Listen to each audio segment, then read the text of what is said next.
이재명 지사 입장에서 사실은 자업자득이에요. 국민들 앞에서 큰 소리 쳤잖아요. 나 기본소득 하겠다는 불가능한 것을 큰 목소리로 마치 선명성 있는 국가 운영의 비전이 있는 것처럼 큰 소리를 쳐왔던 거에 대한 자업자득인 거고, 거꾸로 지금 당내 경선에서는 너 거짓말쟁이 아니냐 대통령 후보의 모습인가라는 패션마크가 좀 이낙연 대표가 턱밑까지 따라온 것이 아닌가. 이낙연 정세균이 단일화를 할 것이냐 말 것이냐 된다면 이재명 지사는 많이 위험해지고 이낙연 대표는 한층 가까워지는 거죠. 이재명 지사 입장에서는 제가 보기에는 절체절명의 위기 속으로 가는 것 같아요.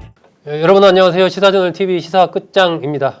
이번 시간에는 김경진 전 의원과 함께 최근에 더불어민주당 이낙연 경기지사 예비 경선에서 상당히 비판을 많이 받았습니다. 이제 본경선에 들어가고 있는데 지금 이낙연 전 대표의 상승세가 상당히 좀 빠르게 추격전을 펼치고 있는 이런 흐름입니다. 과연 이재명 지사가 취하고 있는 전략, 방어적, 수세적, 이른바 국밥 전략, 이것을 어떻게 평가해야 되는지, 그리고 이낙연 전 대표와의 이른바 양강구도가 앞으로 될 것인지, 아니면 그대로 이재명 지사의 일강체제가 유지될 것인지, 이런 부분 한번 얘기 나눠보겠습니다.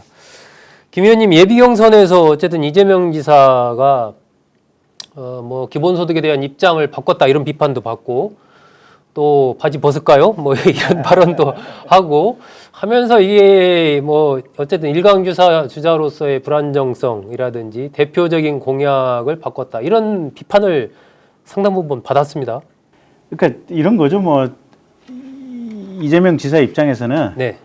이미 당내 경선에서는 이겼다 이렇게 전제를 하고, 그렇죠. 이미 끝났다고 보는 거죠. 본선거에 준비를 하는 거예요. 보면 중도 확장으로 나는 가겠다. 그래서 일단 중도층이 생각하는 거하고 코드를 맞추겠다. 그다음에 두 번째는 싸움 따기 아니라 넉넉한 모습을 보여줘야겠다. 네. 세 번째는 파퓰리스트라고 이렇게 굉장히 비판이 많았잖아요. 보면 네네. 실현 불가능한 공약은 안 하겠다. 아하. 그래서 가장 이제 대표적인 게 지금 기본소득 문제 아니겠어요. 네. 사실은 우리 단순 계산해봐도 국민 1인당 1년에 100만 원이면 한 달에 8만 3천 원씩 오거든요. 네. 8만 3천 원씩 1인당 나눠주려면 50조가 들어야 돼요. 50조. 네. 엄청난 금액이죠. 그죠. 근데 8만 3천 원 가지고 뭐 하겠어요. 한 달 버스료.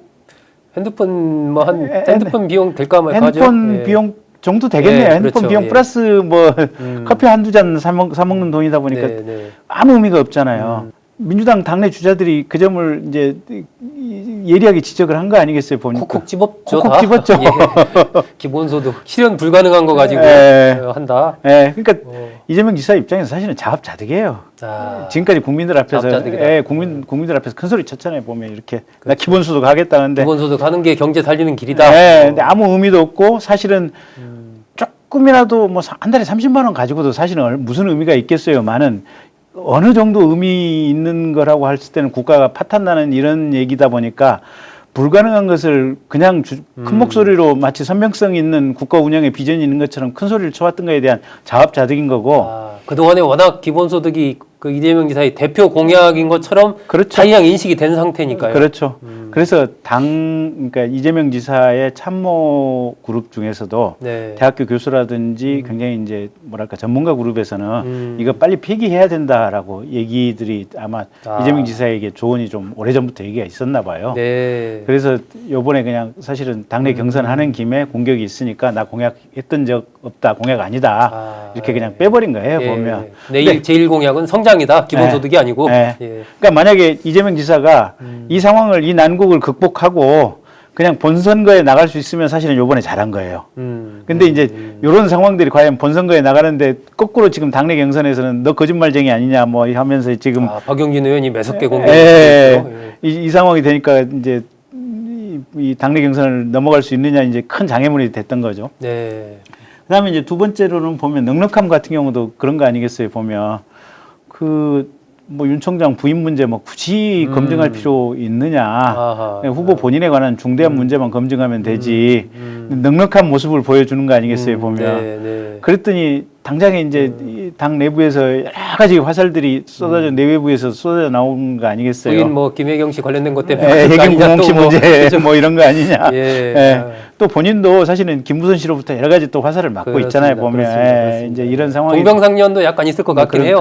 그런 부분이 좀 있는 것 같고 그래서 이제 이재명 지사의 지금까지 모습하고 좀 상당히 다른 모습을 좀 보여주다 보니까 민주당 당내에서 그 당내 경선 토론을 보던 당원들이나 또는 민주당에 관심을 갖고 있는 국민들 입장에서 보면 저 모습이 과연 대통령 후보의 모습인가라는 퀘스천 마크가 좀 아마 경선 과정에서 든 부분이 좀 일정 정도 있는 것 같아요. 네. 그러면서 아마 이재명 이낙연 간의 지지율의 재조정이 좀 일정 정도 네. 있는 것 같고 이제 사실은 이재명 지사 입장에서는 제가 보기에는 절체절명의 위기 속으로 가는 것 같아요. 아, 위기로 지금 가고 있다. 네. 그러니까 그렇게 보시는 핵심적인 이유는 이게 거의 당 내에서는 지금 아마 당원들 내부에서는 이낙연 대표가 거의 턱 밑까지 따라온 것이 아닌가 싶어요, 보면. 아, 당원들 사이에서는. 상원 사이에서는. 근데 이제 당원이 아닌 국민들,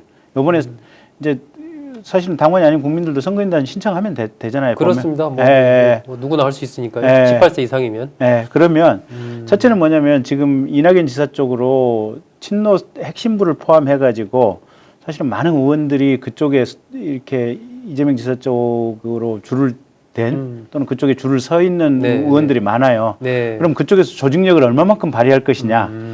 이 부분이 가장 큰 관건인 것 같아요. 아, 이 조직력, 선거인단 모으는 힘. 이게 아마 보고 계신 분들 뭐 짐작하시겠지만 일반 국민이라고 하지만 사실은 이 민주당 주자들이나 민주당과 관련 있는 일반 국민들이 대부분 선거인단으로 신청하지 아무런 관련이 없는 분들이 신청하는 경우는 그렇게 많지 않으니까 그렇죠. 그렇죠. 그래서 조직력이 지금 중요하다고 말씀하시는 거죠. 예.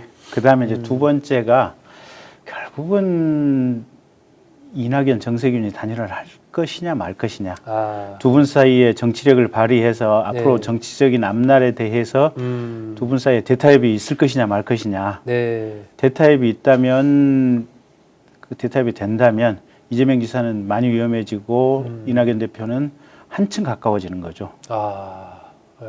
그 다음에 이제 두 거기 분이 공통점이 많죠. 그죠? 그렇죠. 네. 같은 이제 호남이기도 하고, 호남이기도 하고 총리이기도 하고. 했고, 네. 또 문재인 정부와의 관계도 그렇고. 네. 그래서 그 부분인데 거기서 조금 더 이제 심화해서 본다면 박용진, 추미애 두 분이 이 단일화 과정에 합류할 것이냐 말 것이냐. 네. 근데 잘 모르겠어요.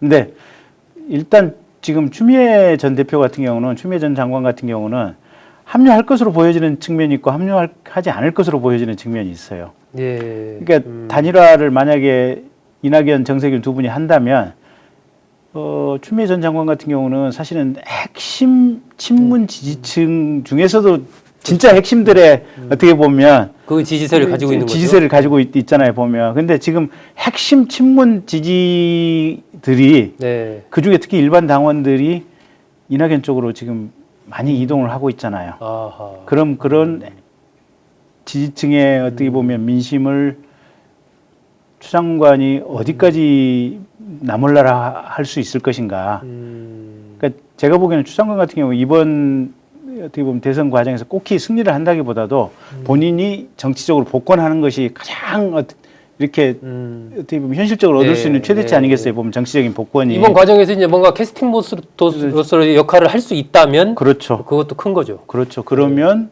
그리고 정권 재창출이 된다면 그건 당내에서 여전히 우뚝 어떻게 보면 정치적인 지분을 가진 자로서 살아남을 수 있는 거니까. 근데 그런 어떤 살아남는 것이 지금까지 봤을 때는 예비 경선 봤을 때는 이재명 후보하고 가까운 흐름, 함께 가는 흐름으로 밖에서 읽혔는데 지금 계속해서 이제 본경선 들어가는 과정 속에서 그렇게 갈 것인가. 그 부분이 아마 추 장관의 선택의 문제가 아닐까 싶고요. 박용진 의원 같은 경우는 제가 볼 때는 단일화에 참여를 안 할 가능성이 높아 보이긴 해요. 그렇죠. 본인도 좀 그런 비슷한 얘기를 한 것 같은데. 네. 왜냐하면 박용진 의원 같은 경우는 차기를 봤을 때 사실은 지금 이 상황으로 계속 가면 박용진 같은 경우 차기로 우뚝 설 수 있거든요. 우뚝 다른 주자들과 비교해서 했을 때 상대적으로 딱, 나이라든지 그렇죠. 뭐 정치적인 선수라든지 흐름이라든지 이런 걸 보면은 차기가 분명한데 끝까지 완주하는 것이 굉장히 차기로 가는데 유리할 거 아니겠어요 보면. 예. 그래서 박용진 후보는 단일화에 합류 안 할 가능성이 크긴 한데 그거 역시 이제 이낙연이나 이재명의 정치력이 또 일정 부분 역할을 한다고 봐야 될 것 같기 때문에 네. 이낙연, 정세균이 단일화를 할 것이냐, 단일화를 만약에 한다면 그 과정에 추미애, 박용진은 합류할 것이냐 말 것이냐. 그리고 요번에 탈락했던 두 분 있잖아요. 네, 그다음 지사님들, 네, 지사님들, 양승조, 네, 그다음에 이제 중간에 빠졌던 누굽니까? 이광재, 네. 이 세 분은 또 어떤 포지션에 가 있을 것이냐.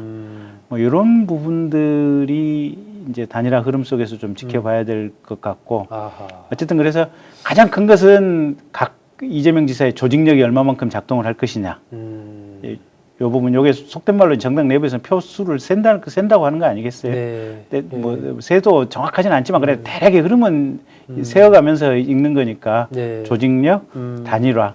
제가 볼 때는 이 두 가지. 거다. 예.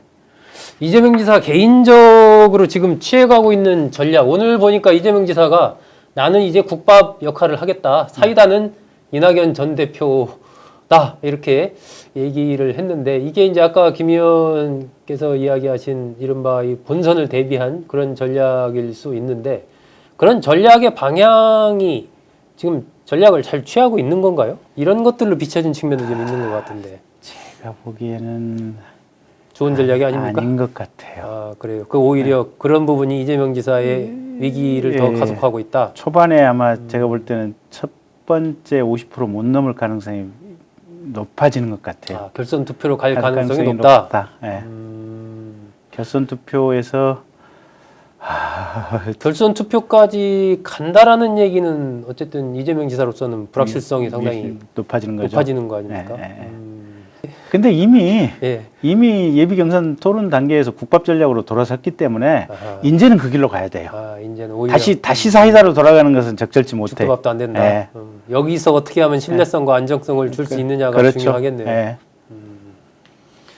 예, 더불어민주당 지금 대선 주자들 본경선에 들어갔습니다. 이 상황에서 이재명 지사 1강을 달리고 있지만 이낙연 전 대표의 맹추격을 받는 상황이 됐습니다. 과연 이 흐름 어떻게 또 앞으로 펼쳐지게 될지 참 저도 흥미진진합니다.